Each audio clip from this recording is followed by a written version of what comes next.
भाई 50,000 का बजट है। अगर मैं इंटेल की बात करूं तो आपको इस बजट के अंदर i5 भी मिलेगा, i7 भी मिलेगा, 11 जनरेशन, 12 जनरेशन एंड 13 जनरेशन। फिर उसके बाद अल्ट्रा सीरीज के प्रोसेसर भी आपको 50-55 हज़ार रुपये के अंदर मिलने शुरू हो जाते हैं।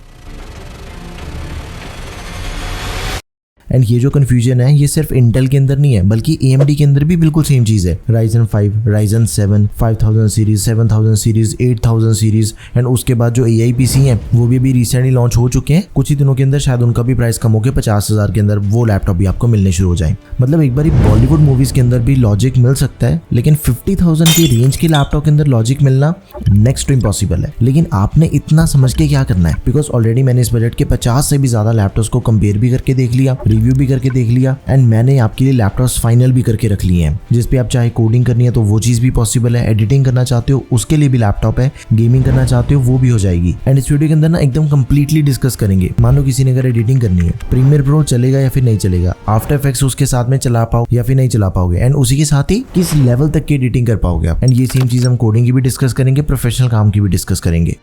ये वीडियो दो पार्ट्स के अंदर डिवाइडेड है, professional laptop and gaming laptop. सबसे पहले हम बात करते हैं प्रोफेशनल लैपटॉप्स की। HP का लैपटॉप है जो कि नॉर्मली सेल होता है 52,000 के आसपास। डिस्काउंट के अंदर हमें लैपटॉप 50,000 का मिल जाएगा। अब देखो इसके अंदर हमें जैसे i5 प्रोसेसर मिल जाता है 13 जनरेशन का 1334U 10 कोर 12 थ्रेड्स वाला। ये जो प्रोसेसर है ये प्रोफेशनल काम करने के लिए बना हुआ है। अपने जितने भी daily day to day task है ना वो सारे इस लैपटॉप पे बढ़िया से हो जाते हैं। एंड जैसे इसका प्रोसेसर U सीरीज वाला है, मतलब कि इस लैपटॉप के अंदर आपको बैटरी बैकअप भी ज्यादा बढ़िया मिलेगा as compared to H series का प्रोसेसर या फिर गेमिंग लैपटॉप। बैटरी बैकअप भी ज्यादा बढ़िया मिलेगा एंड इसके अंदर हमें 16 GB की रैम पहले से मिल जाती है। DDR4 रैम है 3200 MHz वाली, it is not expandable. 512 GB की SSD है, दैट इज एक्सपेंडेबल। मल्टीटास्किंग करना चाहते हो, कोडिंग करना चाहते हो, डेली ऑफिस के वर्क हो गए, वेब ब्राउजिंग करना चाहते हो, स्ट्रीमिंग वगैरह करनी है, ये सब कुछ इस लैपटॉप पे हो जाएगा। 15.6 इंचेस की display, full HD anti glare display, 250 nits की ब्राइटनेस एंड डिस्प्ले इसकी बढ़िया है। मतलब कि ज्यादा घंटों तक बैठ के भी काम करोगे ना तो डिस्प्ले के सिनेरियो में आपको कोई परेशानी नहीं मिलेगी। आफ्टर दैट इंटेल की RS ग्राफिक्स मिल जाते हैं। प्रोफेशनल यूजेज के लिए MS ऑफिस भी आपको मिल जाएगा लाइफ टाइम वैलिडिटी के साथ में। एंड लेटेस्ट दिया गया है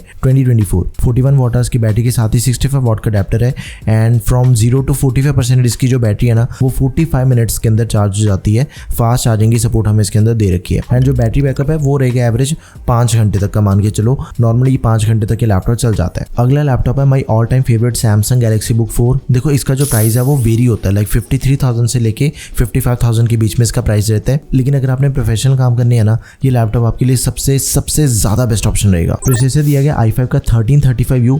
जो इससे पहले हमने HP का लैपटॉप देखा उसके अंदर हमें 1334U मिल रहा था, ये 1335U है। इन दोनों के अंदर 19-20 की परफॉर्मेंस का फर्क मिलेगा जो कि नॉर्मल यूजेज के ऊपर आपका ध्यान भी नहीं जाएगा। परफॉर्मेंस दोनों की ऑलमोस्ट बराबर ही है। 16 GB की रैम जाती है, इसकी रैम के मेगाहर्ट्ज ज्यादा है, 40 to 66 मेगाहर्ट्ज वाली रैम दे रखी है, इट इज नॉट एक्सपेंडेबल। साथ में 512 GB की Gen 4 SSD है, दैट इज एक्सपेंडेबल। देखो सैमसंग का सर्विस नेटवर्क भी काफी बड़ा है। आफ्टर सेल सर्विस के अंदर भी हमें सैमसंग के अंदर 1% की भी कोई दिक्कत देखने को नहीं मिलेगी। एंड अगर आपके पास पहले से सैमसंग का कोई भी फोन है, टैबलेट यूज करते हो या फिर आप गैलेक्सी बड्स को यूज करते हो, फिर इसका जो इकोसिस्टम है वो भी ज्यादा बढ़िया से काम करता है सैमसंग का। ये लैपटॉप जो है वो कॉलेज स्टूडेंट के लिए सबसे बढ़िया रहेगा, वर्किंग प्रोफेशनल के लिए भी ठीक है। जिनको एकदम ही light weight and stylish laptop चाहिए, कोडिंग करना चाहते हो, वेब डेवलपमेंट करना चाहते हो, जावा पाइथन इन सभी के ऊपर काम करना है, ये लैपटॉप एकदम ही परफेक्ट ऑप्शन है। देखो इसकी जो डिस्प्ले है वो भी काफी बढ़िया, बिकॉज 300 निट्स की ब्राइटनेस वाली डिस्प्ले दे रखी है, 60 हर्ट्ज का रिफ्रेश रेट है, 15.6 इंचेस की फुल HD एंटी-ग्लेयर। अगर आपने थोड़ी बहुत डिजाइनिंग वाले काम भी करने हैं ना तो इसके डिस्प्ले के ऊपर ज्यादा बढ़िया से होते हैं, बिकॉज इसके डिस्प्ले के जो कलर्स हैं वो ज्यादा ब्राइट हैं, ज्यादा पंची हैं।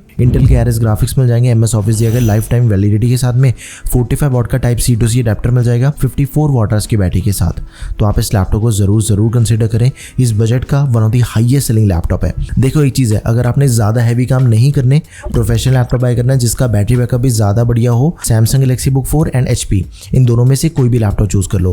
बिकॉज इसके आगे जो मैं आपको 2 प्रोफेशनल लैपटॉप बताऊंगा वो बने हैं हैवी काम करने के लिए। उनका बैटरी बैकअप से हमें थोड़ा बहुत कॉम्प्रोमाइज करना पड़ सकता है, लेकिन काम के मामले में, परफॉर्मेंस के मामले में दोनों लैपटॉप सबसे टॉप के हैं। सबसे पहले आगे Lenovo का IdeaPad Slim 3। इसका डेडिकेटेड रिव्यू भी आपको टेकम पे मिल जाएगा, दिस इज द वीडियो, आप जाके चेक कर सकते हो। बहुत ही प्यारा लैपटॉप है। लैपटॉप में i5 का 12450H प्रोसेसर दिया गया है। देखो H सीरीज के जो प्रोसेसर होते हैं वो बने होते हैं हैवी काम करने के लिए। जो भी आपको गेमिंग लैपटॉप मिलते हैं मार्केट में सभी के अंदर आपको H सीरीज का प्रोसेसर मिलेगा। जितने भी हाई एंड टास्क होते हैं ना वो सारे ये प्रोसेसर ज्यादा इजीली हैंडल करते हैं। 16 GB की रैम मिल जाती है, लेकिन इसकी जो रैम है वो ज्यादा फास्ट है, लेटेस्ट है। लाइक DDR5 रैम दे रखी है 4800 मेगाहर्ट्ज वाली, ऑनबोर्ड रैम ही है लेकिन रैम के मेगाहर्ट्ज भी ज्यादा है एंड लेटेस्ट जनरेशन की दे रखी है। DDR4 के कंपैरिजन में अगर DDR5 की बात करें ना तो ऑलमोस्ट 50% ज्यादा बढ़िया परफॉर्मेंस हमें DDR5 रैम के अंदर मिल जाती है। And same goes with the storage. Gen 4 SSD की जो रीड एंड राइट की स्पीड होती है वो भी ज्यादा फास्ट होती है as compared to Gen 3 SSD। इसके अंदर हमें Gen 4 ही दे रखी है। वैसे इस बजट के अंदर आपको Gen 4 SSD वाला लैपटॉप ही बाय करना चाहिए। अब देखो जैसे इसका जो फॉर्म फैक्टर है वो कॉम्पैक्ट है, मतलब आप इसे कहीं पे भी कैरी करके ले जा सकते हो। एक तो 14 इंच के जो लैपटॉप होते हैं ना वो थोड़े लाइट वेट भी होते हैं, लाइक 1300 ग्राम वेट है इसका सिर्फ। इंटेल की UHD ग्राफिक्स मिल जाते हैं लैपटॉप में, 8 GB शेयर्ड मेमोरी। एंड देखो गेमिंग लैपटॉप तो नहीं है लेकिन मैंने इसके ऊपर थोड़ी बहुत वैलोरेंट खेल के देखी थी, हाई सेटिंग लो सेटिंग इन सभी के ऊपर खेल के देखी। गेम प्ले डिफरेंट था लेकिन हर एक सेटिंग के ऊपर गेम प्ले स्मूथ है। तो अगर आपके घर पे बच्चे हैं, कभी कभी ओकेजनल गेमिंग करना चाहते हो तो वो चीज भी इसके ऊपर हो जाएगी। 47 वाट की बैटरी के साथ ही 65 वाट का अडेप्टर मिल जाता है। एंड ये लैपटॉप अपना फास्ट चार्जिंग को भी सपोर्ट करता है, लाइक 15 मिनट चार्ज करने पे 2 घंटे तक का वीडियो प्लेबैक टाइम मिल जाता है इसके अंदर। प्राइवेसी शटर कैमरा, Xbox का गेमिंग पास, बैकलिट कीबोर्ड, ये सब कुछ हमें इसके अंदर दिया गया। हैवी काम करने it is the best option to buy. देखो ये लैपटॉप आपको मिलेगा 48,000 के आसपास, लेकिन अगर आप अपने बजट को थोड़ा और बढ़ा सकते हो 52-53,000 रुपीज तक इन्वेस्ट कर सकते हो, फिर लैपटॉप बाय करेंगे ASUS का ExpertBook P1। ये बिजनेस लैपटॉप है। लैपटॉप अभी रिसेंटली लॉन्च हुआ है लेकिन इसकी जो बिल्ड क्वालिटी है वो मार्केट में सबसे ज्यादा बेस्ट है। अगर आप इसे बाय करते हो ना i5 का आपको 13 जनरेशन प्रोसेसर मिल जाएगा जो कि इस बजट का सबसे लेटेस्ट प्रोसेसर है। इससे पहले जो हमने लैपटॉप देखा Lenovo का वो भी काफी बढ़िया, लेकिन वो 12 जनरेशन प्रोसेसर के साथ में आ रहा है। ये 13 जनरेशन प्रोसेसर है। ऑब्वियसली इसकी जो परफॉर्मेंस है वो आपको थोड़ी ज्यादा बेटर मिलती है इसके अंदर। प्रोसेसर के अलावा बाकी सब कुछ ऑलमोस्ट सिमिलर ही है, लाइक 16 GB की रैम मिल जाती है, 5200 मेगाहर्ट्ज वाली रैम है। इसकी रैम के मेगाहर्ट्ज ज्यादा है, Lenovo से ज्यादा बढ़िया रैम दे रखी है इसके अंदर। Gen 4 SSD है 512 GB की, दैट इज एक्सपेंडेबल। 15 इंच की display, full HD anti glare display, 45% NTSC and 60 hertz का रिफ्रेश रेट है विद 300 निट्स ऑफ ब्राइटनेस।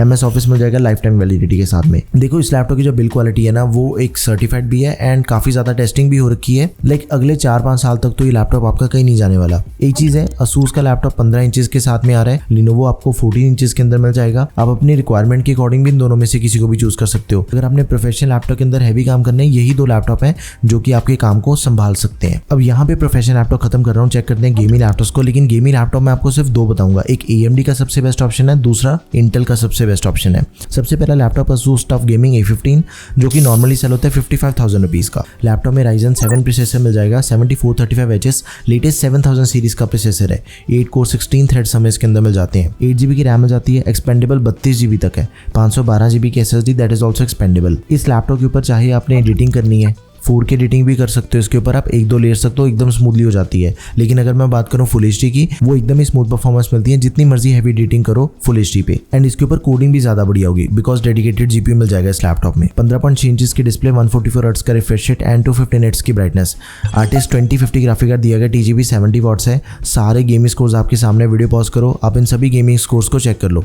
चाहे हम बात करें साइबरपंक की, RDR की बात कर लें, वैलोरेंट की बात कर लें, ब्लैक मिथ की बात कर लें या फिर स्पाइडरमैन, सभी के जो गेम प्लेज हैं वो के सामने। लेकिन ये जो सारी गेम्स हैं वो एकदम ही स्मूथली प्लेएबल है। गेमिंग लैपटॉप होने के बावजूद भी इसके अंदर हमें मैकाफे एंटीवायरस मिल जाता है 1 साल के लिए। सोने पे सुहागे वाली चीज है ये तो। 48 वाट की बैटरी के साथ ही 150 वाट का अडेप्टर मिल जाएगा। आंखें बंद करके आप इस लैपटॉप को बाय कर सकते हो, ये इतना बढ़िया लैपटॉप है। Next is Acer Aspire 7। इस लैपटॉप का प्राइस रहता है 52,000 के आसपास। It is only available on Flipkart and ये इंटेल का सबसे बेस्ट ऑप्शन है। i5 का 13420H प्रोसेसर दिया गया, 8 GB रैम है, 512 GB SSD, दोनों चीजें एक्सपेंडेबल है।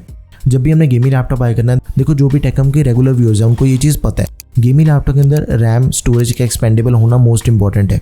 इस चीज़ का आपने भी ध्यान रखना है। 15.6 इंच की डिस्प्ले मिल जाती है, 144 हर्ट्ज रिफ्रेश रेट वाली प्योरली गेमिंग डिस्प्ले है, फुल HD IPS एंटी-ग्लेयर। एक और चीज़ का ध्यान रखना है, अगर आपके गेमिंग लैपटॉप के डिस्प्ले के अंदर 144 हर्ट्ज या फिर 120 हर्ट्ज का रिफ्रेश रेट नहीं है, इससे कम है, फिर भाई आपकी गेमिंग की परफॉर्मेंस उतनी बढ़िया निकल के नहीं आएगी। बिकॉज डिस्प्ले ने ही तो सब कुछ दिखाना है। अगर उसका रिफ्रेश रेट ही कम हो गया तो फिर ऑप्टिमम परफॉर्मेंस आप नहीं ले पाओगे लैपटॉप से। आर्टिस्ट 2050 ग्राफिक कार्ड दिया गया लैपटॉप में, TGB 55 वॉट्स है। देखो ग्राफिक कार्ड की TGB थोड़ी कम है, लाइक 55 वॉट्स की TGB दे रखी है, लेकिन मैंने इसके ऊपर गेम्स खेल के देखी, 2 गेम्स खेल के देखी थी, GTA 5 and God of war. GTA 5 तो एकदम हाई सेटिंग के ऊपर चल रही है, 100 से 110 FPS बड़े आराम से मिल जाते हैं। एंड गॉड ऑफ वार की बात करें, थोड़ी हैवी गेम है तो लो सेटिंग के ऊपर 50 से 55 FPS इसके अंदर भी मिल गए थे। मतलब जो भी अपनी AAA टाइटल वाली गेम्स है ना वो इस लैपटॉप पे इजीली चल जाती हैं। दोनों में से किसी भी लैपटॉप को चूज कर सकते हो आप, Acer Aspire 7 और ASUS TUF Gaming A15। It is totally up to you, दोनों लैपटॉप एकदम टॉप के हैं। तो ये थे सबसे बढ़िया लैपटॉप जो कि हम 50,000 रुपए के अंदर बाय कर सकते हैं। आपको इनमें से कौन सा लैपटॉप बढ़िया लगा, do let me know in the comment section.